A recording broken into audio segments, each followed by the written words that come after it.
সবাইকে রাতে রাতে তো আমরা এখন চক্রা গ্রামে যাবো। ওইখানে কি কি মন্দির আছে সেটা তোমাদের সাথে শেয়ার করবো। ভিডিওটা অল্প পর্যন্ত দেখতে থাকো। তারাপীঠ থেকে অল্প দূরে কটা মন্দির আছে সেগুলো তোমাদেরকে দেখাবো। তো এটা হচ্ছে নিতাইয়ের মাকে এই ঘাটের মধ্যে স্নান করিয়েছিল সব নদী আহ্বান করে। তো দেখে নাও এটা। তারপর আরেকটা মন্দিরে যাব। তো এটা আরেকটা মন্দির, দেখো মন্দিরটা দেখতে থাকো। তো এই মন্দিরে মোবাইল এলাও ছিল না, সেজন্য তোমাদেরকে দেখাতে পারিনি। চলো পরের মন্দিরে যেয়ে দেখি এলাও করে কিনা। তো এটা নিতাইয়ের জন্মস্থান। তো এখানে ব্লগটা আমি কন্টিনিউ করতে পারিনি কারণ আমাকে মোবাইল এলাও করেনি, আমি সেজন্য করতে পারতাম। তো এটা গোশালা, আর এটার মধ্যে কুন্তী আর 5 পাণ্ডব এসে কুন্তী এখানে রান্না করে 5 পাণ্ডবকে খাইয়েছিল। দেখো এটা আরেকটা মন্দির।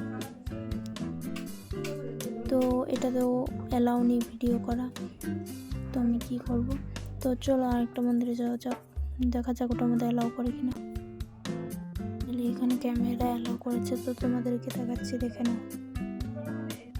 ভিতরে যাই, দেখতে থাকো তোমরা।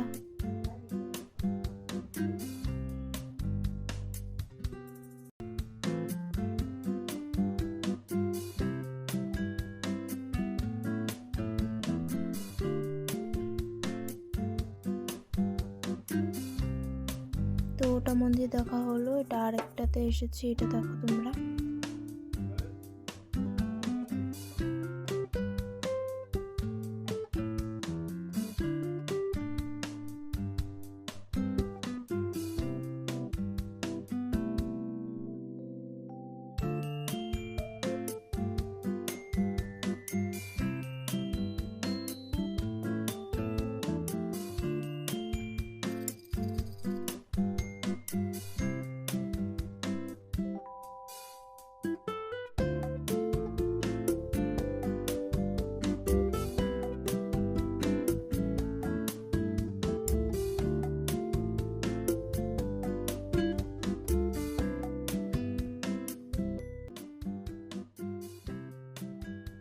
এটাই লাস্ট মন্দির ছিল। তো এরকম ভিডিও আরও আসতে থাকবে, লাইক শেয়ার কমেন্ট করতে একদম ভুলবে না। Bye bye.